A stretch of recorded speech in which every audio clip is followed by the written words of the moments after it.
দ্বিতীয় দফার নির্বাচন ভোট গ্রহণ চলছে। বাংলার এই নির্বাচন দ্বিতীয় দফার নির্বাচন প্রথম দফার নির্বাচনের থেকে অনেকটাই আলাদা। কেন এই কথা বলছি? প্রথম দফার নির্বাচন কমিশন থেকে নরেন্দ্র মোদী বা অমিত শাহ সকলেই বলেছিলেন শান্তিপূর্ণ নির্বাচন।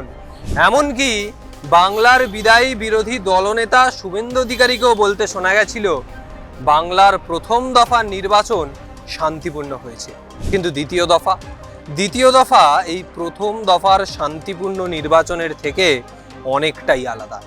সেইভাবে অশান্তির ঘটনা সেইভাবে দেখতে না পাওয়া গেলেও কেন্দ্রীয় বাহিনী, যাদের ভূমিকা নিয়ে ক্ষোভ প্রার্থী থেকে সাধারণ মানুষ, ভোটার সকলেরই, কেন্দ্রীয় বাহিনীর ভূমিকা নিয়ে অসন্তোষ প্রকাশ করছেন সকলেই। এই মুহূর্তে আছি ভবানীপুর বিধানসভা কেন্দ্র, অর্থাৎ বাংলার ভর কেন্দ্র বলা হচ্ছে যে ভবানীপুরকে, হাই ভোল্টেজ কেন্দ্র ভবানীপুর, সেই ভবানীপুর কেন্দ্রে এই মুহূর্তে আছি। ভবানীপুর কেন্দ্রে ইতিমধ্যেই ভোটদান চলছে, ভোট গ্রহণ চলছে এবং তার মধ্যে থেকেই শুভেন্দু অধিকারী, বিদায়ী বিরোধী দলনেতা এবং ভবানীপুরে বিজেপির প্রার্থী, তিনি ভবানীপুরে এসেছেন। ভবানীপুরে আসার পর তিনি বুথ পরিদর্শন করছেন। প্রথমে এই মিত্র ইনস্টিটিউট এই বুথে আসলেন এবং তারপর এখান থেকে জয় হিন্দ ভবনে গেলেন। জয় হিন্দ ভবনে যাওয়ার পরই শুভেন্দু অধিকারীকে ঘিরে বিক্ষোভ দেখাতে থাকে সেখানে উপস্থিত ভোটাররা, বা বলা যায় তৃণমূলের ভোটাররা। তাকে দেখে চোর চোর স্লোগান, একাধিক স্লোগান এবং স্লোগান যুদ্ধ শুরু হয়ে যায় সেই অঞ্চল জুড়ে। তারপর শুভেন্দু অধিকারী সেই জায়গা থেকে নড়তে নারাজ, সেই জায়গা থেকে তিনি সরতেই চাইছেন না। এবং তারপরের ঘটনাটা অত্যন্ত গুরুত্বপূর্ণ, কারণ তারপরই কেন্দ্রীয় বাহিনী পরিস্থিতি সামাল দেওয়ার জন্য লাঠিচার্জ শুরু করে। যে লাঠির আঘাত পরে যারা আন্দোলন করছিলেন তাদের ওপরও, যারা স্লোগান দিচ্ছিলেন তাদের ওপরও, এবং যারা বাড়ির সামনে দাঁড়িয়েছিলেন মহিলারা তাদের ওপরও, সেই মহিলাদেরও লাঠিচার্জ করা হয়। এই ঘটনা অত্যন্ত নিন্দনীয়।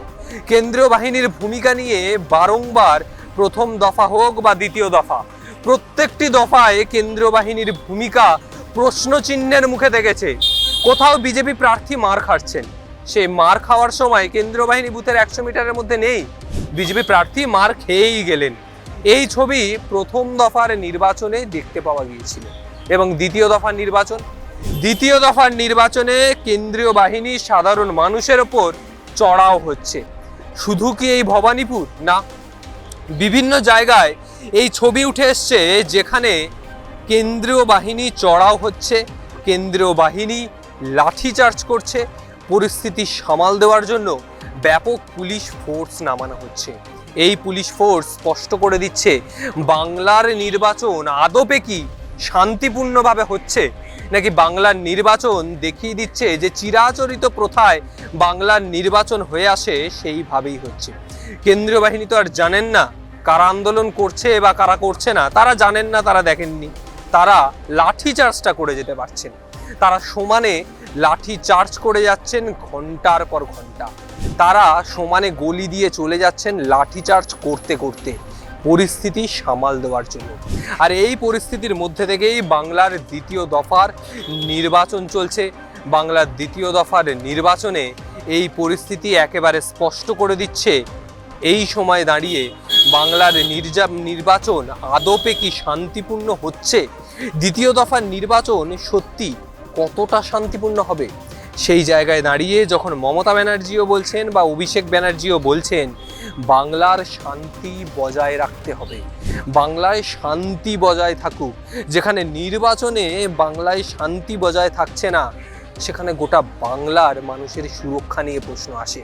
এই কেন্দ্রীয় বাহিনী এই সময় ভোটের আবহে বাংলার মানুষকে কি সুরক্ষিত করতে পারছে, নাকি বাংলার মানুষের ওপর চড়াও হয়ে অকথ্যভাবে লাঠিচার্জ করে যাচ্ছে? এই লাঠিচার্জের ঘটনা সত্যি নিন্দনীয়। যেভাবে নির্বিচারে মহিলাদের ওপর লাঠিচার্জ করলো আজকে কেন্দ্রীয় বাহিনী, সেটা একেবারেই স্পষ্ট করে দিচ্ছে বাংলার নির্বাচন অন্য আর 5টা কেন্দ্রের নির্বাচন বা আর 5টা বিধানসভা, আর 5টা রাজ্যের নির্বাচনের থেকে সম্পূর্ণরূপে আলাদা। অন্য কোনো রাজ্যের নির্বাচন নিয়ে বিজেপির কেন্দ্রীয় নেতৃত্বরা দিনের পর দিন এই ডেলি প্যাসেঞ্জারি করে বাংলার বুকে ঘাঁটি গেড়ে বসে থাকেন না, কিন্তু বাংলার নির্বাচন হলে তারা বাংলাতে ঘাঁটি গেড়েই বসে থাকে যতক্ষণ না নির্বাচন হচ্ছে। ফলে বোঝাই যাচ্ছে বাংলার ভরকেন্দ্র ভবানীপুর বুঝিয়ে দিল এবারের নির্বাচন ঠিক কেমন হলো। অন্যান্য খবর নিয়ে আরও বিভিন্ন সময় আসবো আপনাদের সামনে। আজকের মতো বিদায় নিচ্ছি।